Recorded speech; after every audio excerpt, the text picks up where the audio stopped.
I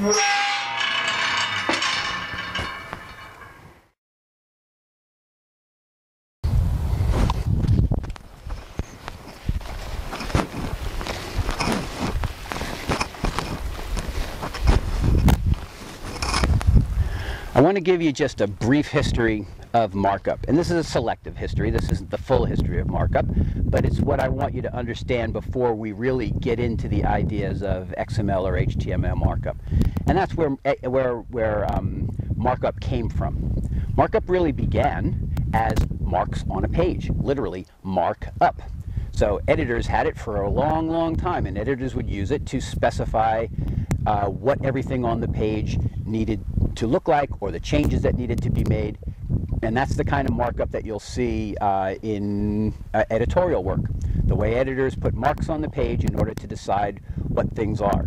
So let's think about that use of markup first of all, because that's going to give us all we really need to know about the nature of markup. When an editor strikes through a letter, meaning make this lowercase, or when an editor puts 3 lines under a letter saying make this uppercase, or when they put parentheses around it and put an arrow to it and make some comment, those are all forms of metadata. Those are all ways of taking the information and tagging it. When they put parentheses around something, that's a tag. That says this is the part that I want you to look at. And then there's some sort of label. Sometimes the tag and the label in editor markup is the same, like when I put a slash through a letter. The slash is the tag. It's enclosing that letter. And the fact that it's a slash designates that, that its meaning is make this lowercase. So even back then, before computers, when there was just editors marking things up, that markup really was for was metadata, and it was information on top of the content that said something else about the content. And we're going to see that markup is that in every way we see it, in every form that we see it, it's always doing that same thing. It's putting boundaries around a piece of information and saying, this is what it is, this is what you should do with it, this is what it should look like. So there's another form of markup from way back when that I want to discuss, and that's the kind of markup that an editor would put on a manuscript before it went to the printer. Before the manuscript, well, while the manuscript was being worked on by the author and the editor, there was no need to specify how that thing should be printed. But when it was time to go to the printer, the editor once again had to mark it up, had to put marks on it to show what would happen to each of those parts of the manuscript so that the printer would know what to do. So for example, if it was italic, it would have to, the editor would have to mark it, make this italic. Now we're way back before computers still, right? So the editor would say, make this italic. The editor would say, this is a title, and it needs to be bold, and 24 point, and be centered at the top of the page, etc., etc.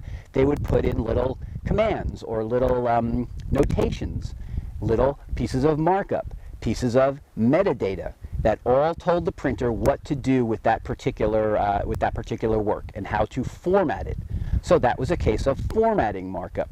The editors would apply formatting tags to the information to tell the printer exactly how to treat that information, how to print it.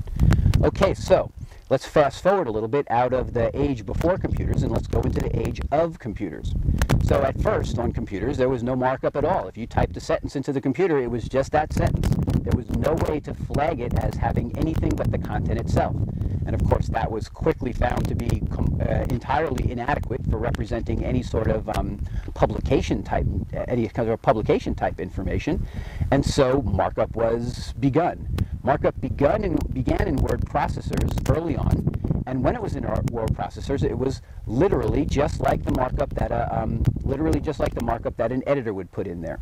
It would be before and after a word. You would see some little bit of syntax, like for example, period B might say this word needs to be bold. And then when you finish bolding at the end of the word, you would put a period B at the end of the word, and that would encase the word in a tag, a meta tag, a formatting meta tag that said this word needs to be bold. In some cases, there were more advanced tags that we might call structural tags. For example, maybe you could put in a footnote or an indexing code or a heading code that would say this flagged piece of information is a heading code. So if you're old like me, you remember things like WordPerfect that would have dot commands, and the dot commands would be those formatting codes and sometimes structural codes, but by and large really just formatting codes. And as a slightly off-topic aside, the way that printers originally worked was that they would literally read those codes and they would turn on and off their features. Again, if you're old like me, you remember the time when printers had maybe 2 or 3, 4 or 5 maximum features that they could do. They could do bold, they could do italics, they could do underline, and sometimes they could do a larger font size. Not always, but sometimes they could do a larger font size.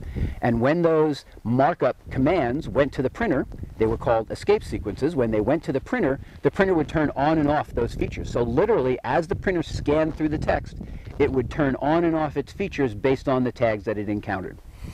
Okay, so for a while in the land of markup, that's what we had. We had literal markup that was visible to the naked eye as you typed, and you'd have to remember what all the commands were, and you would type those commands in, and then those tags would be inserted into your text, and that would format and sometimes structurally mark up your content.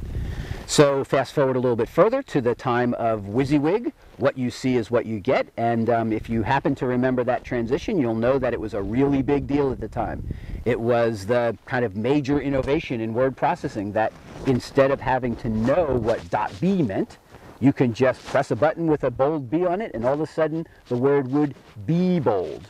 Not just have bold tags on either side, but actually be bold. What you see, bold, is what you get. You will get bold. And for a long time, there was a large move, and it was large and spotty move, to try and get what happened on the computer screen to literally happen on the printer. Now you can imagine that printers had to be a whole lot more sophisticated than simply turn on and off a few features in order to handle that. But the point for us is that we then had WYSIWYG. So did we get rid of markup? Did the markup then not exist anymore? No, of course not. How would you possibly know that this word was bold unless somehow it was marked up? The only thing that happened with WYSIWYG, and this takes us to today in terms of word processors, is that the markup went underground. But when it went underground, that opened up the possibility for that markup to become much, much more sophisticated and intense, and for the syntax of that markup to become really elaborate and obscure because no one had to remember it anymore. All you had to do was remember to click a button or go to a menu or choose some things, some options in a dialog box, and all that got translated into binary markup inside the word processor. Very convenient for the user, makes it so that you can have very sophisticated markup, but the markup is still there. And today's word processors do exactly that. They have underground markup, and even though you think you're making something literally bold, in fact, all you're doing is applying a bold tag to it in one way or another. Okay, so that's the history of markup in word processors.